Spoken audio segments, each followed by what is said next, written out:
संतोषी मां। हमारी भक्त की प्रसन्नता से वो ही दुखी हो सकता है जो उसे हानि पहुंचाना चाहता हो, और वो है देवी पौलमी। देवी संतोष आपके भक्त को इतना कष्ट देंगे कि आप स्वयं माया के जाल में आने के लिए तत्पर हो जाएंगे। तुम अगर मुझे यहाँ से नहीं निकालोगे ना, यहाँ से जाने नहीं दोगे, तो मैं तुम्हारी जान ले लूंगा।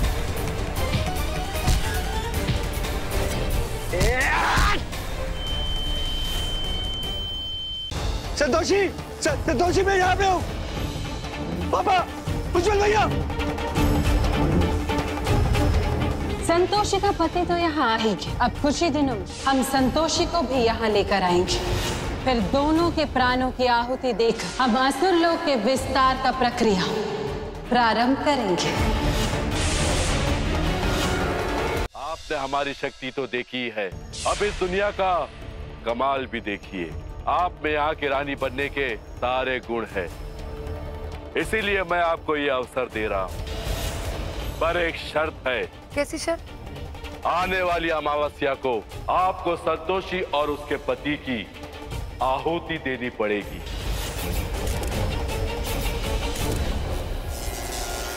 हम वहीं जा रहे हैं जहाँ से धैर्य सर गायब हुए थे। मामा, हम भी आपके साथ चले? हम जहाँ जा रहे हैं वहाँ आप लोग नहीं आ सकते। हमें एक बार लेके तो चलिए, हम भी आपकी मदद कर सकते हैं। यदि पौलमी का उस स्थान पर पहुंच गए तो उसे सत्य ज्ञात हो जाएगा, क्योंकि उसे भी असुरी शक्तियां प्राप्त है। हमें शीघ्र ही कुछ करना होगा।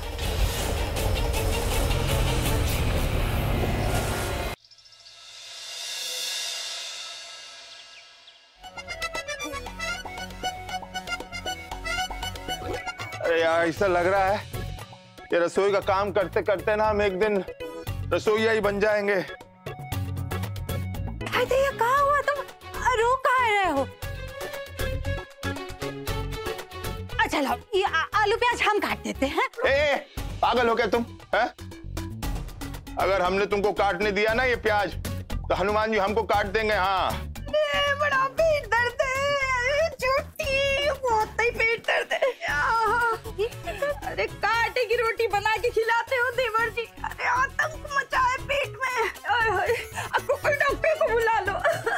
बड़ा पेट में दर्द है। ए बड़की भाऊजी, ज्यादा नाटक मत करो। हमको तो लगता है कि हमारे हाथ का जो ये स्वादिष्ट खाना है ना, वो तुमको पच नहीं रहा है। हाँ, ज्यादा ही खा लिया लगता है तुमने।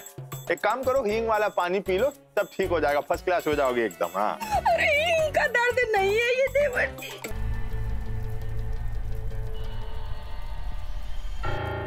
देखिए, मैं जानता हूं कि बाहर मैंने जो गुस्सा किया, मुझे नहीं करना चाहिए। पर सिचुएशन ही ऐसी थी कि मैं अपने आप को रोक नहीं पाया। आई एम रियली सॉरी, मैं आपसे माफी मांगता हूं, प्लीज मुझे माफ कर दीजिए।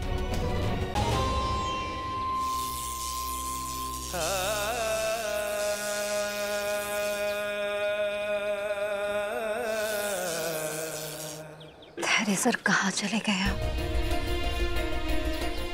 कहाँ ढूंढे हम आपको?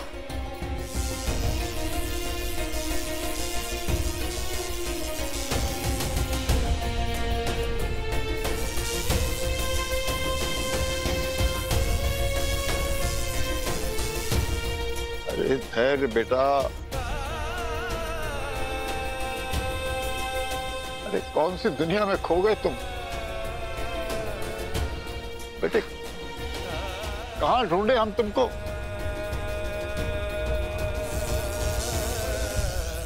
संतोषी का संघर्ष अब बहुत कम समय के लिए है।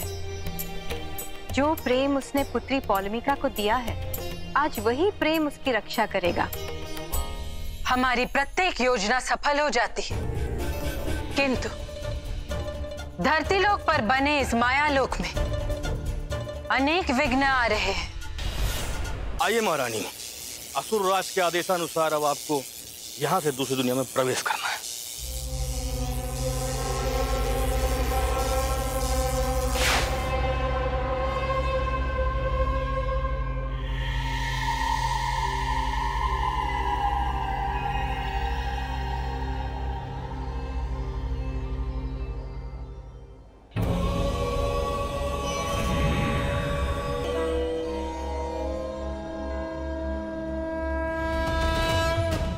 अब मैं मायावी दुनिया से बाहर हूं। मुझे शीघ्र अतिशीघ्र संपूर्ण व्याख्यान देवी संतोषी को बताना चाहिए।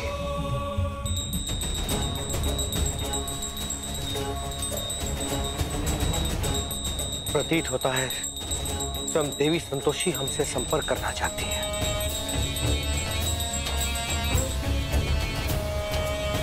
कुंभक, तुम्हें तुरंत ही पौलमिका नाम की कन्या को अपने संरक्षक में लेना पड़ेगा। मैं बिना अविलंब किए आपका कार्य करता हूं, किंतु आप यहाँ की सूचना भी ले लीजिए। कल जो मैंने देखा था वो हकीकत था या सपना? आपके मन का जो भ्रम है, चलिए आज मैं उसे दूर कर ही देता हूं। तो ये सब आपका क्या हुआ है? डरने की जरूरत नहीं है, ये भी आपका गुलाम है। हाँ, ये सारा खेल मेरा रचाया हुआ है। मैं आपके कार्य हेतु प्रस्थान करता हूं। क्रांति माता की! क्रांति माँ, कृपा करके हमें हमारे पति से मिलवा दीजिए। तुम तो देवी संतोषी माँ की भक्त हो ना, तो उनकी शरण में जाओ। हमारे शरण में क्यों आई हो? क्योंकि हम जानते हैं कि हमारे पति से सिर्फ आप मिलवाएंगे। हम तुम पर हमारी कृपा जरूर दिखाएंगे, पर तुम्हें संतोषी माँ को अपने मन से निकालना होगा।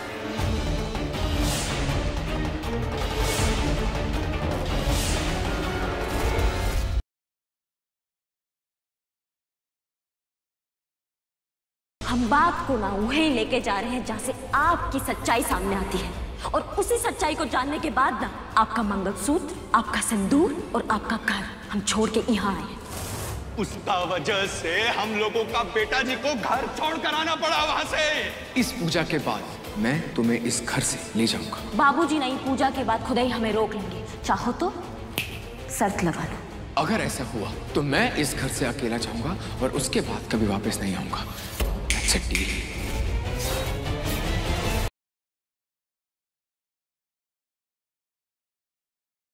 कहीं तू अपनी नई जिंदगी शुरू करने के बाद अपनी पुरानी जिंदगी ना भूल जाए। माँ साहब, मैं कुछ नहीं भूले। जो ऐसा होता ना तो तू हनीमून मनाने न जा रही होती। रणवीर और सुमन का रिश्ता मैं तोड़ कर रहूंगी, और इसके लिए मुझे उनके हनीमून प्लान को स्पॉइल करना होगा। एक बात का ध्यान रखना, जे सिंधु जे ना चाहती कि तू और रणवीर हनीमून पे जाएं। वो कुछ भी कर सके है तुम दोनों को रोकने के लिए।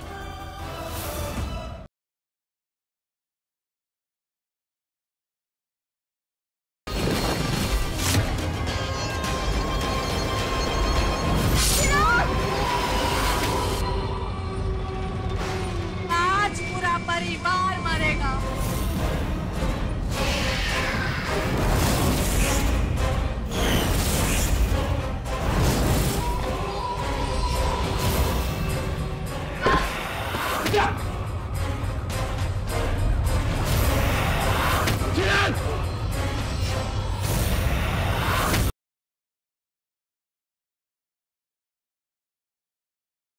अभी की जिंदगी में एक दूसरी लड़की आई है और तुम्हें ये बड़ी बात नहीं लग रही है? बेटा उसी की वजह से तुम दोनों का झगड़ा हुआ है। चलो जिस चीज के लिए हम झगड़ा कर रहे थे कम से कम वो तो निपट गया। अब क्या कहेंगे कि कैसे अचानक सॉर्ट आउट हो गया? You don't worry, I'll manage.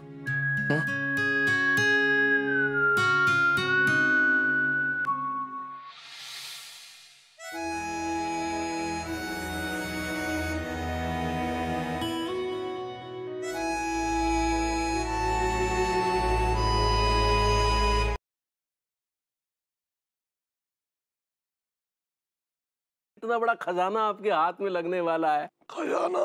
अभी बताइए, इनके बताइए, ऐसे तो मानेंगे नहीं। आप भी खुदाई करेंगे? अरे तो तू क्या समझता है, मैंने अपनी जिंदगी में आज तक सिर्फ 2 ही चीजें की हैं, एक तो खुदाई और दूसरी। चाचा जी please for God sake stop it.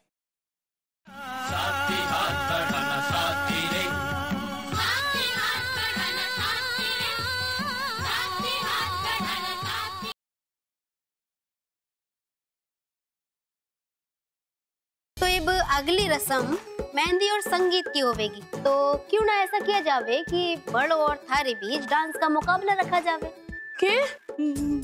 मुकाबला? यो मुकाबला ऐसे ही ना होवेगा, तुम दोनों को नाचना होवेगा साड़ी में। साड़ी में? और हाँ, इसके संग संग एक चीज और होवेगी, तुम दोनों अकेले ना नाचोगे, बल्कि तुम दोनों के साथ तारे पति यानी राणा और लाका भी नाच में हिस्सा लेवेंगे।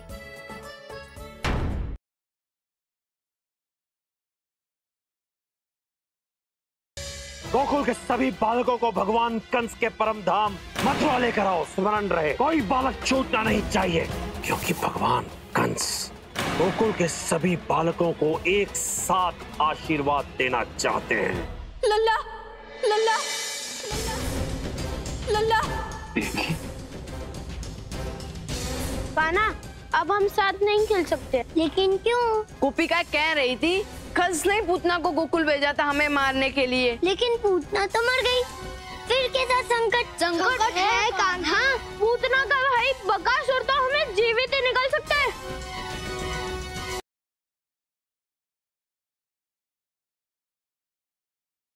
मार दिया रमन को। किसने मारा था रमन को? रमन को मार दिया पेड़ के पीछे। पेड़ के पीछे कौन है सिमरन? जिसने रमन को मारा। सिमरन, कुछ याद आ रहा है? पेड़ के पीछे कौन है? पेड़ के पीछे